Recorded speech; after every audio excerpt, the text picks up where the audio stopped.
नमस्कार, DG news में आपका स्वागत है। मैं हूं रमा त्यागी। शुरुआत कर लेते हैं हेडलाइंस के साथ। छत्तीसगढ़ में माओवादी के खिलाफ अभियान को मिली बड़ी सफलता। बीजापुर में 2 महिला नक्सली समेत 22 माओवादियों ने किया आत्मसमर्पण। इन सभी पर था 11 लाख रुपए का इनाम।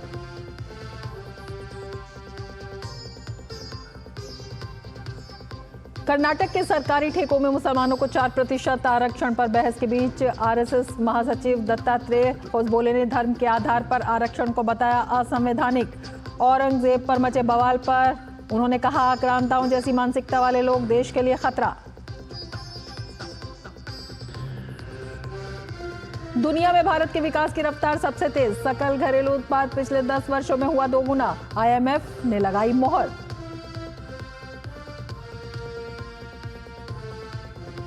केंद्र सरकार का प्याज पर निर्यात शुल्क हटाने का फैसला। किसानों के साथ ही महाराष्ट्र के मुख्यमंत्री ने भी किया स्वागत। देश में इस बार प्याज का उत्पादन 227 LMT होने का अनुमान। और आईपीएल में आज के पहले मुकाबले में राजस्थान रॉयल्स ने टॉस जीतकर चुनी गेंदबाजी। पहले बल्लेबाजी करते हुए सनराइजर्स हैदराबाद की तेज शुरुआत।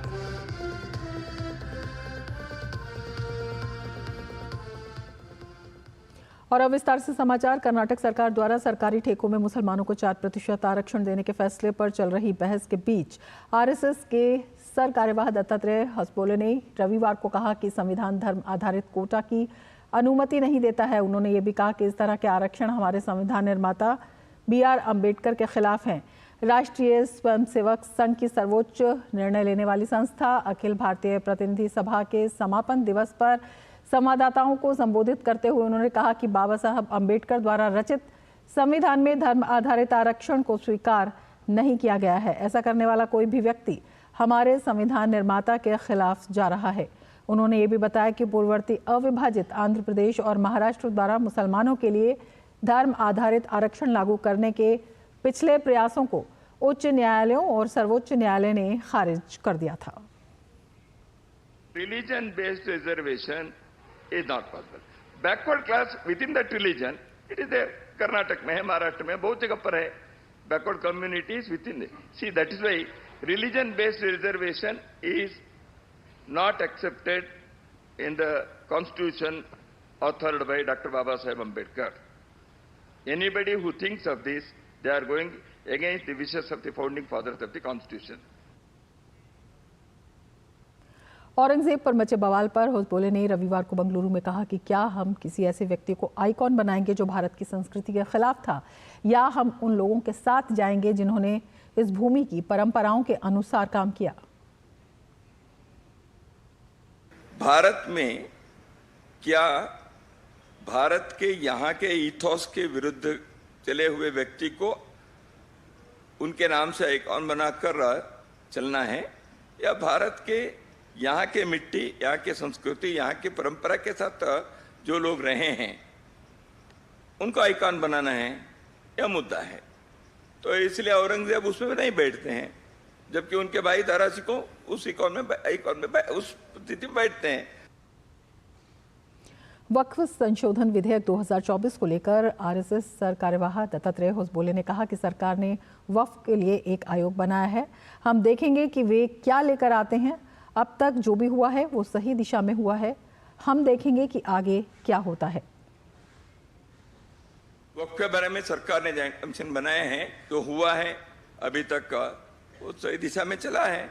सरकार कैसे करती है, पार्लियामेंट क्या करता है, हम देखेंगे। और वक्फ के बारे में केवल संघ के नहीं, समाज के बहुत सारे, कर्नाटक में ही हम देखेंगे तो बहुत सारे किसानों ने यहाँ irrespective of their party affiliations, their ideological persuasions, they came forward and they said Waqf के बारे में ऐसे हमारे जमीनों को कर दिया, ऐसे बहुत बड़ा हुआ था।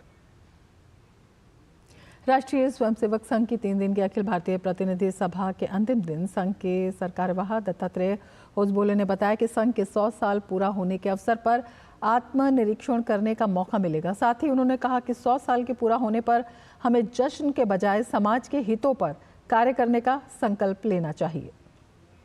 The 100th year definitely provides us an occasion, an opportunity to, number one, to introspect.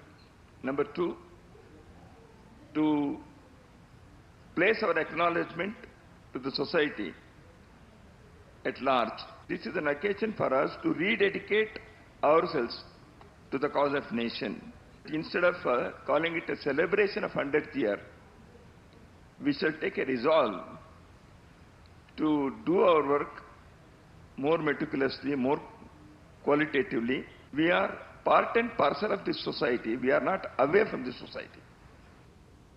Chhattisgarh को नक्सलवाद से मुक्त करने की दिशा में बीजापुर पुलिस को बड़ी सफलता मिली है। बीजापुर में 2 महिला नक्सली समेत 22 नक्सलियों ने आत्मसमर्पण कर दिया है। इन सभी पर 11 लाख का इनाम था। आत्मसमर्पण करने वाले नक्सलियों में तेलंगाना स्टेट कमेटी और आंध्र ओडिशा बॉर्डर के सदस्य हैं। छत्तीसगढ़ पुनर्वास नीति और सुरक्षा बल कैंप स्थापना से नक्सली लगातार आत्मसमर्पण कर रहे हैं। इस नीति के तहत अब तक 107 नक्सली आत्मसमर्पण कर चुके हैं, जबकि 143 नक्सली गिरफ्तार हुए हैं। शासन की जो रात पुनर्वास नीति और आत्मसमर्पण की नीति के अंतर्गत लगातार जिला बीजापुर में नक्सलियों और उनके समर्थकों के द्वारा उनके नक्सल संगठन के धारा से विमुख होकर के, उनके मोहभंग होकर के लगातार इसमें आत्मसमर्पण किया जा रहा है और इसमें लगातार पुलिस और केंद्रीय पुलिस बल के द्वारा प्रयास किया जा रहा है। इसी क्रम में आज कुल 22 नक्सलियों के द्वारा आत्मसमर्पण किया गया है। इसमें एओबी के सदस्य, इसके अलावा प्लाटून मेंबर्स और तेलंगाना स्टेट कमेटी मेंबर्स इत्यादि कुल 11 लाख के इनामी नक्सली हैं।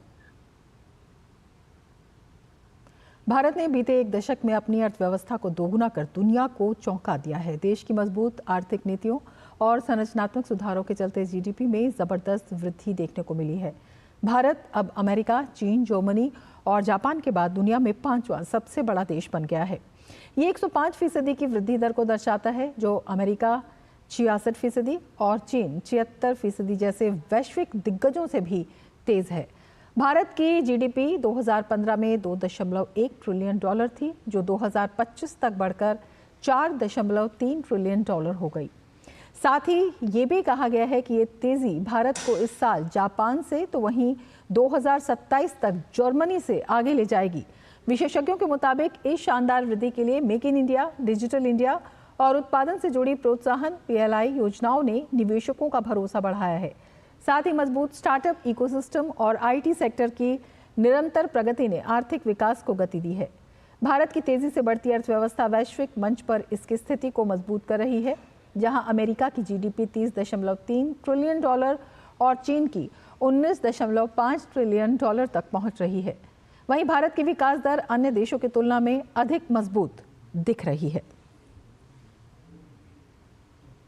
केंद्रीय वाणिज्य एवं उद्योग मंत्री पीयूष गोयल ने पिछले दशक में भारत की जीडीपी दोगुनी होने पर सोशल मीडिया प्लेटफॉर्म एक्स पर लिखा कि वैश्विक बदलाव वास्तविक हैं। प्रधानमंत्री नरेंद्र मोदी जी ने पिछले दशक में भारत की जीडीपी को दोगुना करने में महत्वपूर्ण भूमिका निभाई है, जिससे भारत जल्द ही वैश्विक स्तर पर तीसरी सबसे बड़ी अर्थव्यवस्था बन जाएगा।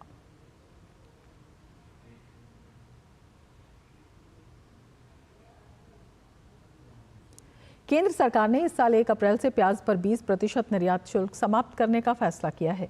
केंद्रीय अप्रत्यक्ष कर एवं सीमा शुल्क बोर्ड ने कहा कि प्याज पर लागू 20% निर्यात शुल्क को शून्य करने का फैसला किया गया है। यह अधिसूचना 1 अप्रैल 2025 से लागू होगी।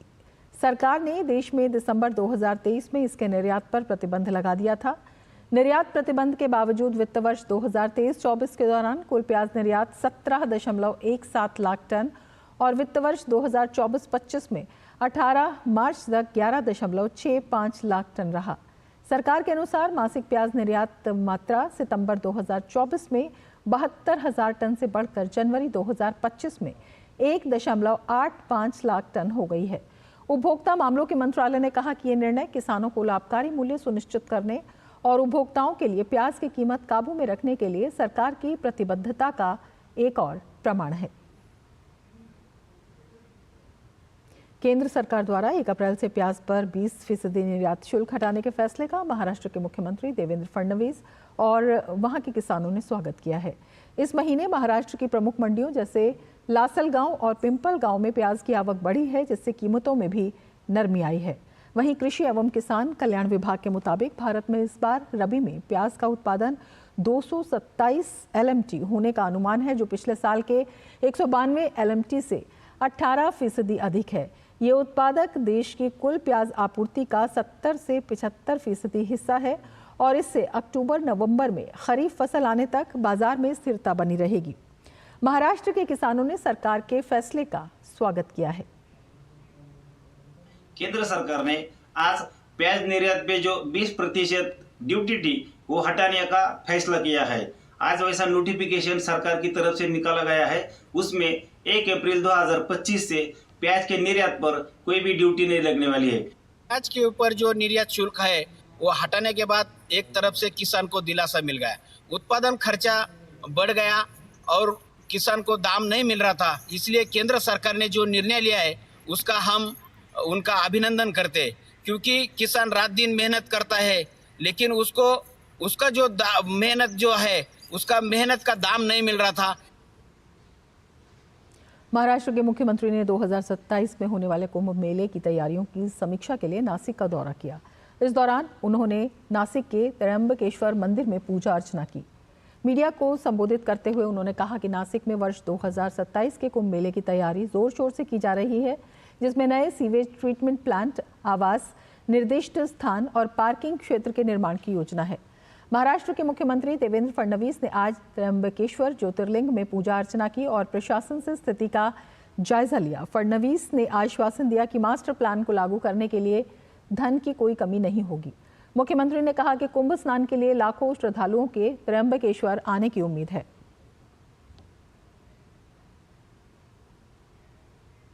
2027 में महाराष्ट्र के नासिक और त्र्यंबकेश्वर में सिंहस्थ महाकुंभ का आयोजन होगा। इस आयोजन की दृष्टि से हम लोग लगातार बैठकें कर रहे हैं। नासिक में क्या करने की आवश्यकता है, इसका एक मास्टर प्लान हमने तैयार किया था, जिसको हमने पिछले ही समय मान्यता दी है। उसके काम भी हम चालू कर रहे हैं, जिसमें बड़े पैमाने पर यहाँ पर पानी साफ हो, इस दृष्टि से STP की व्यवस्था हो, रास्तों की व्यवस्था हो, ब्रिजेस की व्यवस्था हो, साधुग्राम की जो जगह है उसको अधिग्रहित करके वहां पर सारी व्यवस्थाएं खड़ी करनी हो। ये सारी व्यवस्थाएं हम लोग कर रहे हैं। जिस प्रकार से प्रयागराज में जो प्लानिंग हुआ था उससे ज्यादा लोग वहां पर आए, वैसे ही अपेक्षित है कि यहाँ पर भी ज्यादा लोग आएंगे। इसलिए हम लोगों ने अब यहाँ पर मेला प्राधिकरण का कानून बनाने का तय किया है। और बुलेटिन में फिलहाल लेते हैं एक ब्रेक। आप देखते रहिए DD न्यूज।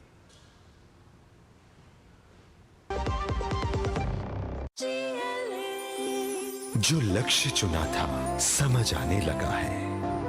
GLA यूनिवर्सिटी, उच्च लक्ष्य की निश्चित प्राप्ति। मेरी पसंद, मेरी पसंद, मेरी पसंद, मेरी पसंद, हमारी पसंद, हम सबकी पसंद। मजबूत देश का मजबूत सरिया हो गया स्टील। राष्ट्रीय जांच एजेंसी ने 2024 चंडीगढ़ ग्रेनेड हमले के मामले में बब्बर खालसा इंटरनेशनल आतंकवादी संगठन के 4 आतंकवादियों के खिलाफ आरोप पत्र दाखिल किया है। आरोप पत्र दाखिल किए गए आरोपियों में पाकिस्तान स्थित नामित व्यक्तिगत आतंकवादी हरविंदर सिंह संधू उर्फ रिंदा और अमेरिका स्थित हरप्रीत सिंह उर्फ हैप्पी पासिया शामिल हैं। ये दोनों आतंकवादी हमले के मुख्य संचालक और साजिशकर्ता थे। उन्होंने ग्रेनेड हमले को अंजाम देने के लिए चंडीगढ़ में भारत स्थित जमीनी गुर्गों को रसद, सहायता, आतंकी फंड, हथियार और गोला बारूद मुहैया कराया था। हमले का उद्देश्य पंजाब पुलिस के एक सेवानिवृत्त अधिकारी को निशाना बनाना था। जांच से पता चला कि रिंदा ने हैप्पी पासिया के साथ मिलकर ग्रेनेड हमले के माध्यम से कानून प्रवर्तन अधिकारियों और आम जनता के बीच आतंक फैलाने की साजिश रची थी, जिसका उद्देश्य BKI के आतंकवादी एजेंडे को बढ़ावा देना था। जांच से पता चला कि रिंदा और हैप्पी ने अन्य आरोपियों रोहन मसीह और विशाल मसीह को ग्रेनेड फेंकने से पहले 2 बार लक्ष्य पर टोही करने का निर्देश दिया था। मामले की जांच जारी है और NIA BKI आतंकी समूह के अन्य सदस्यों का पता लगाने और भारत में इसके नेटवर्क को खत्म करने की कोशिश कर रही है। भगोड़े हीरा कारोबारी मेहुल चोकसे को बेल्जियम में स्पॉट किया गया है। बेल्जियम में होने की पुष्टि के बाद भारत ने बेल्जियम से मेहुल चोकसे के प्रत्यर्पण की मांग की है। भगोड़ा कारोबारी मेहुल चोकसे और उसके भतीजे नीरव मोदी पर पंजाब नेशनल बैंक से 13,500 करोड़ रुपए की धोखाधड़ी का आरोप है। भारत सरकार ने अब बेल्जियम से मेहुल चौकसे के प्रत्यर्पण की मांग की है। एफ रेजिडेंसी कार्ड मिलने के बाद वो अपनी पत्नी प्रीति चौकसे के साथ बेल्जियम के एंटवर्प में रह रहा है, लेकिन इलाज का हवाला देकर अब वो स्विट्जरलैंड जाने की प्लानिंग कर रहा है।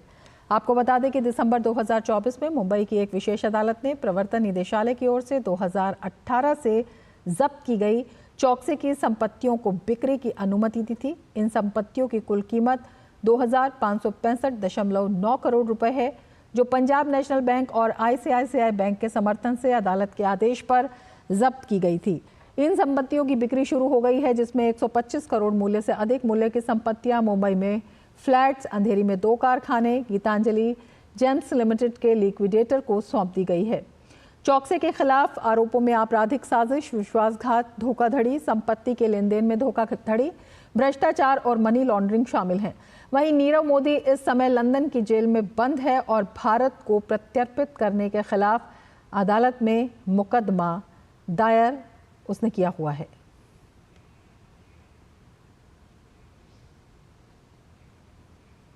और बुलेटिन में अब वक्त है एक ब्रेक का। आप देखते रहिए DD न्यूज।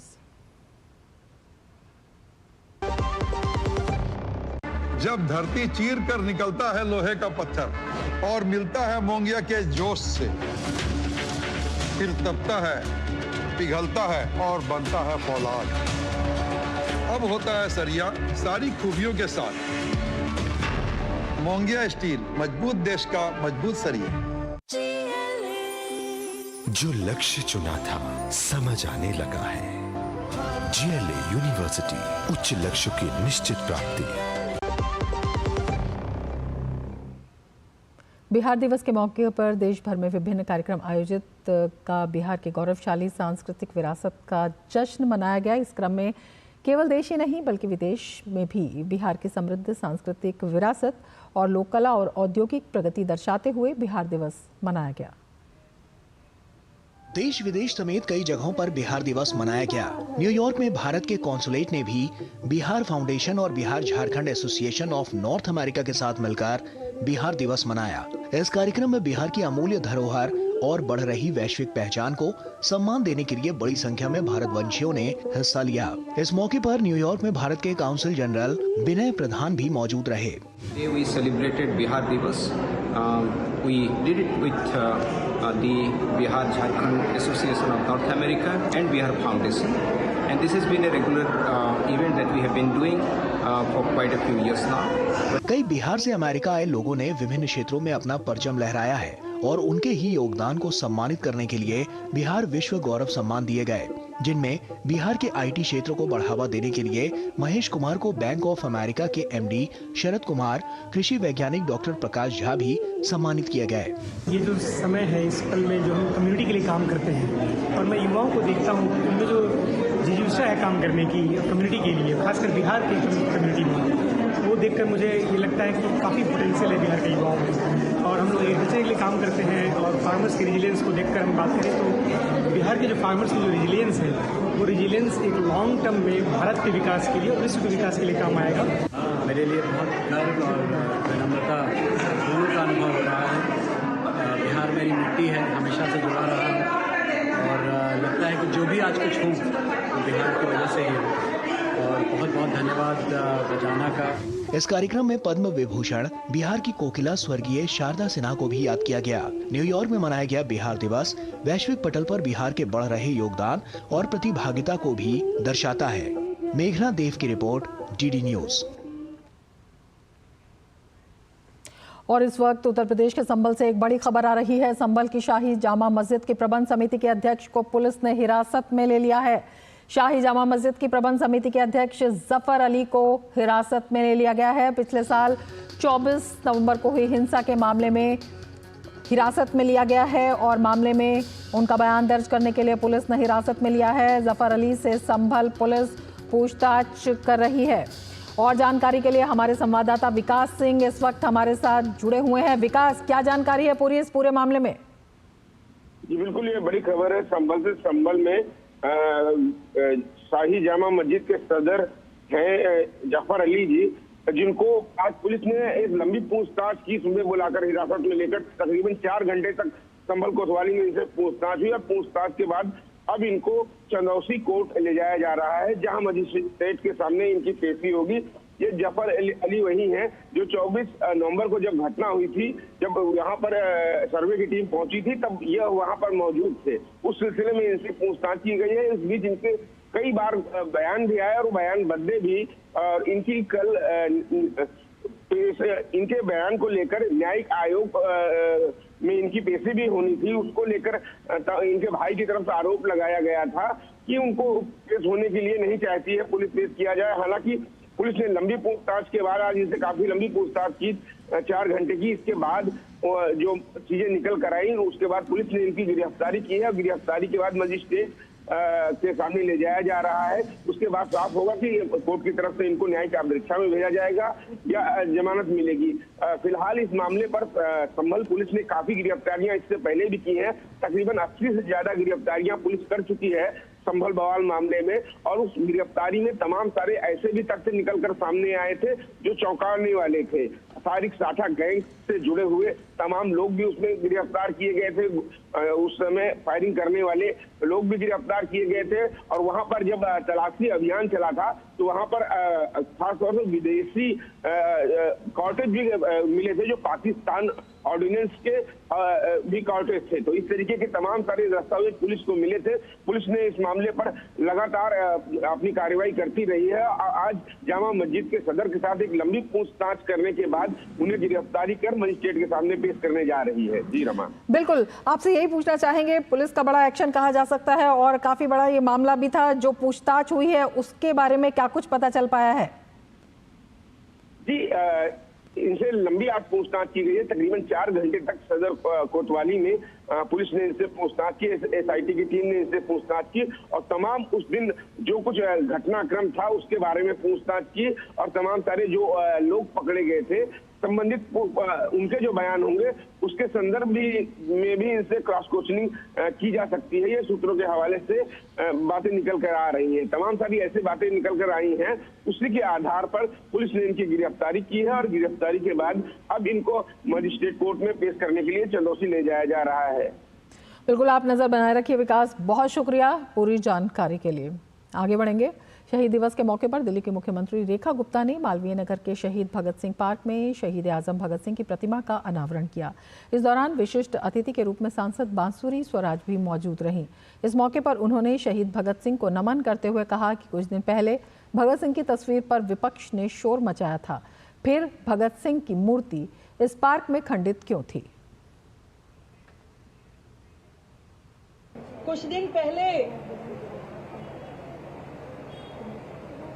एक विषय आया तो विपक्ष ने बड़ा शोर मचाया। भगत सिंह जी की तस्वीर राइट दीवार पे क्यों है, लेफ्ट दीवार पे क्यों नहीं है, पीछे क्यों है, आगे क्यों नहीं है। शहीद पुत्र भगत सिंह जी की मूर्ति 2 साल से उनके विधायक क्षेत्र में टूटी पड़ी थी, तब उनके द्वारा गौर नहीं किया गया। क्यों सतीश उपाध्याय जी को आने के बाद तुरंत उसको क्षेत्रीय लोगों के साथ मिलकर के एक नई मूर्ति की स्थापना करना, वो भी आज के दिन। ये तस्वीरें कोई दीवारों पे लगने के लिए नहीं है, ये तस्वीरें हमारे दिल में बसी है। शहीद दिवस के इस मौके पर लोकसभा सांसद बांसुरी स्वराज ने भी शहीद भगत सिंह को श्रद्धांजलि दी। आज जिस प्रतिमा का अनावरण माननीय मुख्यमंत्री जी के करकमलों से हुआ है, ये मात्र एक प्रतिमा नहीं है, ये प्रतिमा प्रतीक है मां भारती के सपूतों के बलिदान की।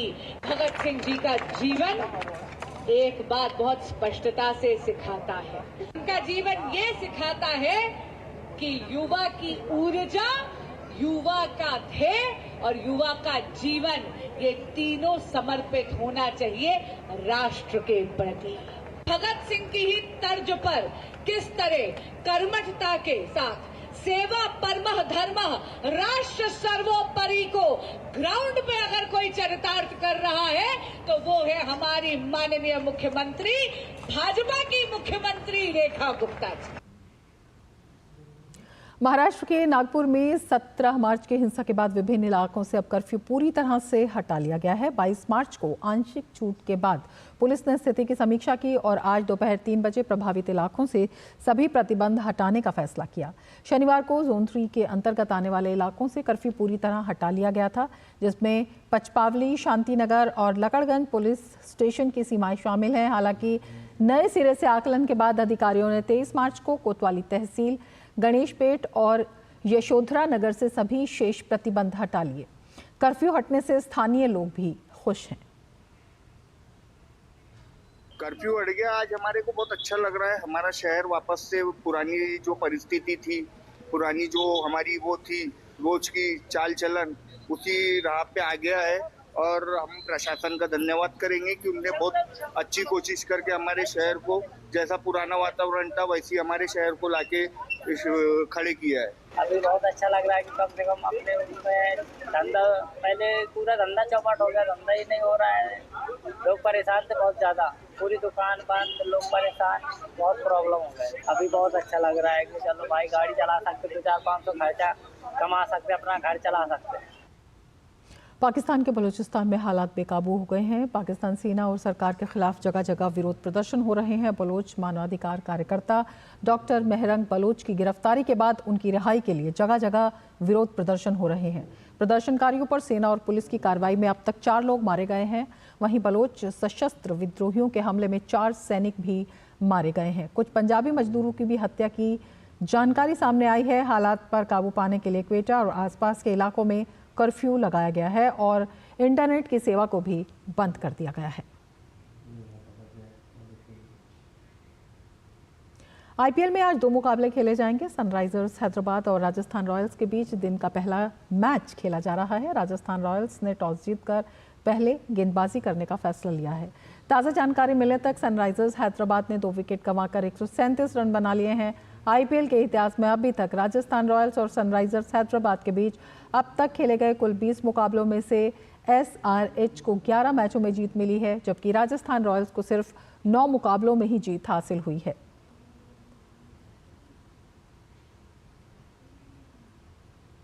इसके साथ ही इस बुलेटिन में फिलहाल इतना ही। नमस्कार।